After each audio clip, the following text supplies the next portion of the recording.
What's up, everybody? This is Frederick Douglass Bussey, consigliere to CEOs. I help entrepreneurs and leaders turn sandcastles into skyscrapers. Welcome to another edition, episode 2 of the Breaking Orbit podcast, where we talk about all things giftedness, how you can step into your greatness, how you as a leader, as an entrepreneur, can get more out of your life and be able to impact the world in a more powerful way. I'm talking like this because I'm a little bit hoarse for some reason. Also, if you're watching this live on Facebook or YouTube, you see that I'm wearing a red shirt inside of a red chair. This was not real thought out. If you're watching this, then I'm very glad that you're here with us and appreciate you joining us as we have this conversation today. The Breaking Orbit podcast was inspired by the book of the same name. I wrote Breaking Orbit as a way to unpack a discovery journey that I was going on myself. I told a little bit of that story in our episode last week. But one of the things I want to do today is go a little bit deeper and kind of unpack a little bit about what it means to break orbit and why that's so important for so many of us. If you are watching this live, feel free to drop a comment. If you have a question, feel free to drop a question about anything that we're talking about. If you're watching this on YouTube or Facebook, feel free to like and subscribe and follow along. So let's get into it. When we're talking about breaking orbit, last week we talked about what makes you so special, right? And we talked about the fact that we have a lot of people, parents in society that believes that everybody deserves a trophy. Everybody deserves to be acknowledged for who they are and what they're doing, right? And that can be a very powerful thing in terms of making people feel validated. But there's also a dark side or a flip side to that as well. And one of those things is that when everybody gets a trophy, when you tell everyone that they're special, then what we also do is we make it feel like no one is special. People start to wonder what's so special about me in the same way, because the people that we hold up and we recognize that there's certain greatness in certain areas, right? There are people that we acknowledge are truly special in what they do and how they show up in the world. And so for those of us who battle with our own insecurities, I remember when I was much younger, I used to wonder, how can I be like so-and-so? How can I do this thing like this other person? How will I ever find my own way to stand out and be who I was meant to be? And it's such a challenge for so many of us because we are always comparing ourselves to others, and not understanding what is uniquely powerful about us can become the thing that restricts us. I was on a coaching call just a little while ago with a client, and he was talking about his resistance to posting on social media. And it really boiled down to a sense of dodging the criticism that he felt was going to come because people would judge him for what he was posting. And that would make him feel unworthy of promoting his business, of doing the things that he felt like he was called to do. And so one of the things that I told him was that, with us, with that giftedness comes a responsibility to lean into our power, our superpower, to show up for people in a powerful way. Whether in your own business, whether you are a leader in an organization, there are people that are depending on you to be on top of your game and to be able to do the things that you are uniquely designed to do, so that you can empower them to do what they were uniquely designed to do and empower them in that way. Now, here's the challenge. What most of us don't recognize is our own particular design. When I started writing the book about breaking orbit, the idea came around because what we often think of being successful, we think of it in terms of height, right? We talk about flying high, reaching new heights, new levels.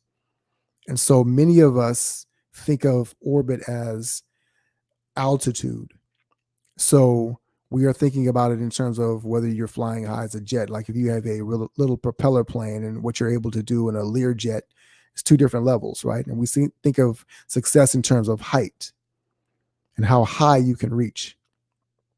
But what I have discovered, and as we unpack this more in this podcast, is that our gift is not about height. It's about trajectory. And see, A jet plane, when it takes off, it has to go at a certain angle to get the altitude, but then it levels off. And what most of us are doing at whatever level we are is that we are orbiting the Earth continuously, and we find ourselves stuck in a loop and stuck in a pattern. And no matter how high we fly, we're always questioning ourselves, wondering, was I not built for more? Is there not more possible? We get sedated, if you will. We get minimized by being in this orbit, the routine of things, what people already think of us or expect from us. And so the challenge that we face is like, how do we become even greater than ourselves? How do we get greater outcomes? How do I grow my business? How do I have more impact in my relationships? How do I touch more people? How do I just connect more deeply? And so being able to do those things requires an understanding, a self-awareness of who and what we are, right? And there are levels of awareness, but at the core of it all is really a deeper understanding of who and what we truly are, what it means to have a gift. And a lot of people use these words interchangeably. We're going to talk about what those mean, but at the essence of it, what I want us to understand is that we're talking about the difference between a jet plane and a rocket. See, a jet plane is designed to fly around the Earth. It's designed to take you from point A to point B. It's designed to do those things that will allow you to get from one place to another faster. And there's nothing wrong with that. But most of what we are designed to be as human beings, in our divine essence, in our greatness, is not a jet plane. We are designed to be rockets. And here's why. You notice I have rockets on behind me, and they represent the fact that our gift is designed to blast us off into the deep, into the outer space, to be able to explore the regions, because the Earth is finite in its entity, in its essence. It is only what it is. You know, it's funny. You have people that believe in flat Earth. They believe it's contained. It's not even a whole round thing, right? It's just flat space. But whatever you believe about Earth itself, what we can all agree on is that it is contained, right? It is finite. But we live in an infinite universe, and we are infinite beings. We're infinitely created to be able to do amazing, infinite things in terms of our dreams, in terms of our creativity. But we cannot step into that if we are confined within a space. We all hunger and thirst to be free, right? When I talk to a lot of entrepreneurs, that's the number one thing that they name. I want freedom.